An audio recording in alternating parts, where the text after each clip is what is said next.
More than 6,000 assumptions were completed last year, a nearly 140% increase from 2022. But there are a few caveats and a few potential complications. Joining me to discuss is Raunaq Singh. He's the founder and CEO of Rome. It's great to have you back. Welcome. Thanks so much for having me, Kelly.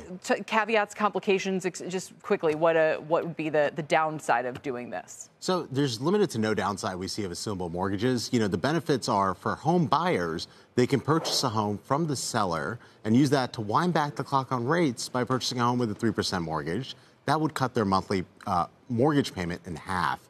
And for homeowners, it allows them to include their mortgage in their home sale to maximize their probability of being able to sell the home, because they've expanded the universe of buyers who are able to afford to purchase the home. This was a long-standing, I think we talked about this in the past, this had been going on. It was a small part, a niche part of the industry, but you would have thought it would really take off with rates where they are now. Has it? Yeah, and so, you know, for some context, what we see in the housing market today is that when you look at the average American's income and you compare that to the rising cost of home prices, insurance, taxes, interest rates, all of that good stuff, it looks as unaffordable as it was in 1982. Which is coincidentally the last time that assumable mortgages were the most popular way to purchase. Okay.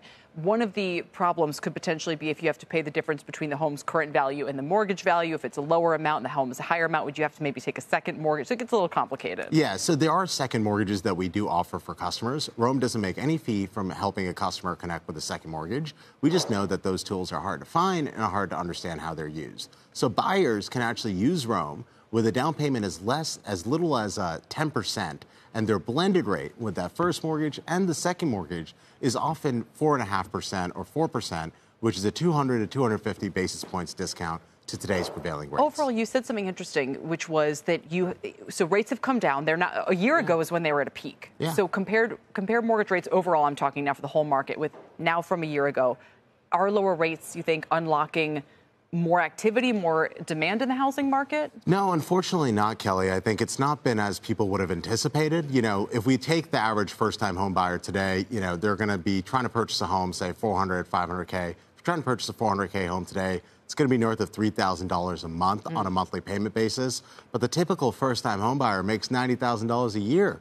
They're at max qualified for a $2,400 monthly payment. So we're $600, $700 a month apart on the monthly. That's a world apart. Oh, right? It's huge. And so, it jibes. A friend of mine, Jenny, is also a realtor. There's a showing time index, and the higher it is, that means the more people were coming to kind of visit homes. It's down 24% from a year ago. Even mortgage rates a year ago were like 8%, and it's down. It's down. I wonder why that is. Well, I think there's two factors here. There's a functional factor and an emotional factor. The functional factor is that the monthly payments are just simply too high for most home buyers to be able to afford a purchase. And the emotional factor is, if I think back to 2021 and my mother, brother, uncle all got a 3% mortgage, I might think, why am I so lucky so as to pay double the payment that they have?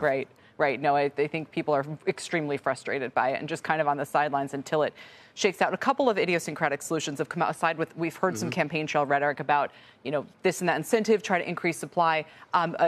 John Hope Bryant has suggested a 40-year mortgage to potentially keep up with inflation and kind of bring down those monthly costs. And unless home prices fall, I think we're going to have to start talking about some kind of solutions, because no one's going to be around to pay these high prices. Yeah, exactly. So I think, you know, the 40-year mortgage is one idea. Another idea you may have heard floated is the $25,000 of down payment assistance.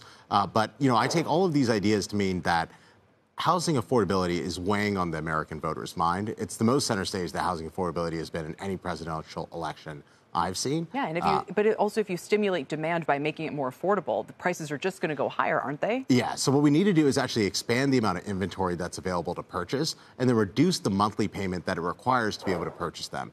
Today, what I see is actually the opposite, which is a homeowner thinks about selling their home, say at 400K, but, you know, that home may sit on the market for 60 to 90 days because 60 million Americans are priced out from being able to purchase. Since so many people are priced out from being able to purchase, when that homeowner does get an offer, it's often 30, 40K below the list price that they had set.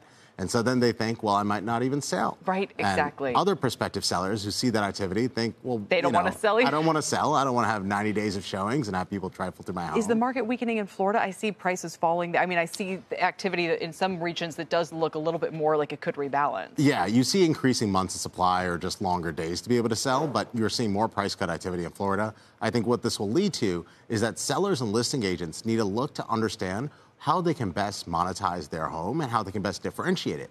And, what I tell folks about is, look, about 1 in 5 of you have a fully assumable mortgage. And why would somebody buy your home? But the lenders sometimes push back. If you're a buyer and you want to do the assumable mortgage, then there's sometimes a lag and, Yeah, so there's a lag, but that's why we actually announced a 45-day closing guarantee. So if we do not close your assumption in 45 days, we will pay the seller's mortgage until we do.